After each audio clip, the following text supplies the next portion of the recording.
আল্লাহ রাসূল বলছেন সূরা বাকারা এবং সূরা আলে ইমরানের ঝগড়ার কারণে আল্লাহ তাকে মাফ করে দেবেন। এরপরে বললেন আচ্ছা বাকারা আলে ইমরান যদি পড়ার সুযোগ না হয়, প্রথম বললেন গোটা কোরআন পড়ো, তারপরে বললেন তা যদি না পারো তাহলে সূরা বাকারা আলে ইমরান পড়ো, আর তা যদি না পারো তাহলে শুধু বাকারা পড়ো। এবার কোন পর্যন্ত আসলেন? বাকারা পর্যন্ত।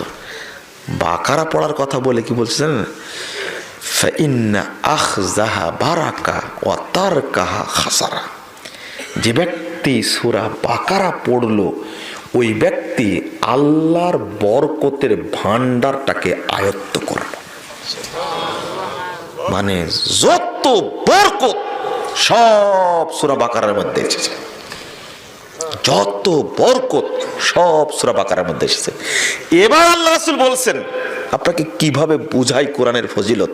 এবার বলছেন আচ্ছা সূরা বাকারা যদি পুরোটাই না পড়তে পারো তো শেষ 2 আয়াতটা পড়ো, দুনিয়ার জন্য পরকালের জন্য তোমার এই 2 আয়াতই যথেষ্ট হয়ে যাবে। তাহলে আগে পেলাম পরকালের কথা, আর শেষ 2 আয়াতের মধ্যে পেলাম কি? পরকালও পেলাম, দুনিয়াও পেলাম। কাফাতা, 2টা তোমার জন্য কি হয়ে যাবে? যথেষ্ট হয়ে যাবে।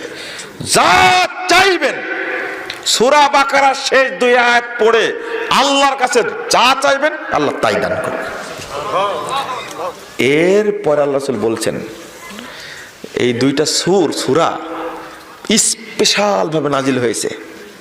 সহিহ বুখারীর হাদিস, আল্লাহ রাসূল বলছেন সামিতু নাকিজা মিন ফাওকিহি, উপর থেকে একটা বিকট শব্দ শুনলাম। জিবরিল আমিন বলছেন যে একটা দরজা খোলা হলো, লাম ইউফতা ক্বাবলা, ইতিপূর্বে এই দরজা কখনো খোলা হয়নি, প্রথম খোলা হয়েছে দরজা। ওই দরজা খোলার সময় আল্লাহ রাসূল বলছেন আমি শব্দ পেলাম একটা, তাকিয়ে দেখলাম একজন ফেরেশতা নাজিল হলো, লাম ইয়ানজিল ক্বাবলাহু, এই ফেরেশতা দুনিয়াতে কোনোদিন আসেনি। স্পেশাল ফেরেশতা দ্বারা নাজিল করা হয়েছে 2টা জিনিস, সূরা বাকারার শেষ 2 আয়াত আর সূরাতুল ফাতিহা। এখন সূরা শেষ 2 আয়াত সূরা বাকারার একটু লম্বা, তাই না? আল্লাহ রাসূল সাল্লাল্লাহু আলাইহি ওয়াসাল্লাম এমন একটা শব্দ বলেছেন সূরা ফাতিহা সম্পর্কে, ওইটা বললে মনে করবেন যে ওইগুলো সব থাক, সূরা ফাতিহাই পড়তে হবে। শেষ পর্যন্ত ঠেকালাম আপনাকে, বিপদ মুক্তি। আল্লাহর নবী বলেছেন সূরা ফাতিহার প্রত্যেকটা হরফ পড়ে যে যা চাইবে আল্লাহ তাই তাকে দান করবেন। সূরা ফাতিহা পড়ে চাইবো কি? আল্লাহ তুমি আমাকে রোগ মুক্ত করো। সূরা ফাতিহা পড়ে চাইবো কি? আল্লাহ তুমি আমাকে জান্নাত দান করো। সূরা ফাতিহা পড়ে চাইবো কি? আল্লাহ তুমি আমার পাপগুলো ক্ষমা করে দাও। সূরা ফাতিহা পড়ে চাইবো কি? আল্লাহ আমার পিতামাতার ক্ষমা করে দাও। সূরা ফাতিহা পড়ে বলবো আল্লাহকে আল্লাহ তুমি আমার পিতামাতাকে জান্নাত দান করো। সূরা ফাতিহা পড়ে আল্লাহকে বলবো আল্লাহ তুমি এই সূরা ফাতিহার ওসিলাতে আমার যত বিপদ তুমি সব দূর করে দাও। কি বুঝতে পারলেন? তাহলে মনে হচ্ছে একটার পরে আরেকটা লেগে আছে ফজিলত, যদি বলতে থাকা যায়। মানে মূলত এইটা যা আছে এর মধ্যে এগুলো সবই হলো বরকত আর রহমতের ভান্ডার, কর্তব্য বান্দায়। কেন এত মর্যাদা?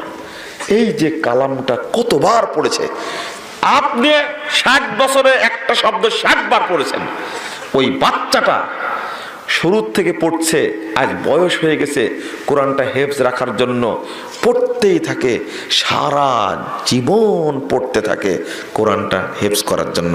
আপনি কি অতবার পড়েন? তো মর্যাদা কি আপনার হবে না হাফেজের হবে?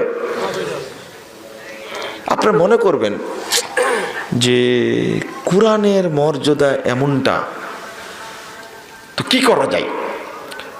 ফজিলত কোরআনের এত বেশি, একটা সূরার ফজিলত বললে আপনি ঘাড়ে করে নিয়ে যেতে পারবেন না, যা ভাবেননি কোনোদিন আপনি। সূরা ইখলাস নামে একটা সূরা আছে, জানেন? কার কার মুখস্থ নাই? সবার মুখস্থ আছে, তাই না?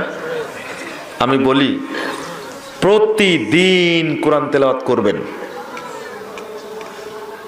পারবেন? যারা জানেন না তারা কথায় কথা বেরিয়ে আসলো, এই কোরআন শিক্ষা না করে কেউ মারা যাবেন না। আজকে ওয়াদা করেন আমার কাছে, পারবেন ওয়াদা করতে? না, মুরব্বীরা করবে না। কেন কথাটা বললাম? যদি কোরআন তেলাওয়াত না জানেন আপনি, তাহলে কবরে কিন্তু প্রশ্নের উত্তর দিতে পারবেন না। এবার কঠিন হয়ে গেল একটু, তাই না? উত্তর বের হবে না। হাদিস প্রমাণ করে যেটা, কোরআন তেলাওয়াত না জানলে উত্তর দেওয়া যাবে না। কয়টা প্রশ্ন হবে? কয়টা? তিনটা প্রশ্ন। কয়টা হবে? তিনটা না, প্রশ্ন আরো দুইটা হবে। 653 পৃষ্ঠার হাদিস আবু দাউদের মধ্যে এসেছে, 2য় খণ্ডের। রাসূল সাল্লাল্লাহু আলাইহি ওয়াসাল্লাম বলছেন, জিজ্ঞেস করে, মার রব্বুক, তোমার রব কে? কে? আল্লাহ। ওমা দীনুক, তোমার দিন কি? মান হাযার রাজুল আল্লাযী বুইসা ফিকুম, ওই ব্যক্তিকে যাদেরকে তোমার পাঠানো হয়েছিল। কে? মুহাম্মদ সাল্লাল্লাহু আলাইহি ওয়াসাল্লাম, তাই না?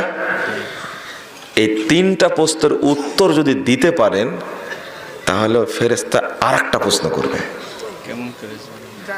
ওমা ইউদরিকা, কিভাবে জানলে? তোমাকে কে জানালো? তখন ওই লোকটি বলবে, করারতু কিতাব আল্লাহ ওয়া সাদ্দাকতু বিহি ওয়া আমানতু। পারবো না মানে আমি আল্লাহর কিতাব পড়েছিলাম এবং তাকে সত্যায়ন করেছিলাম, তার প্রতি ঈমান এনেছিলাম। যারা পড়েননি তারা কি বলবে? নারী পুরুষ যারা আছেন সবাইকে বলছি, বৃদ্ধ হন আর যৌবন হন আর যুবক হন, বুড়ো হন, যেই হন না কেন, কোরআন পড়তে পারেন না, আজকে থেকে কোরআন পড়া শুরু করুন আল্লাহর রাস্তায়, যেন দুইটা জিনিস প্রমাণ হয়। কোরআন তেলাওয়াত করা থাকলে কবরের উত্তর দেওয়াটা সহজ হবে, এটাও বোঝা যায়।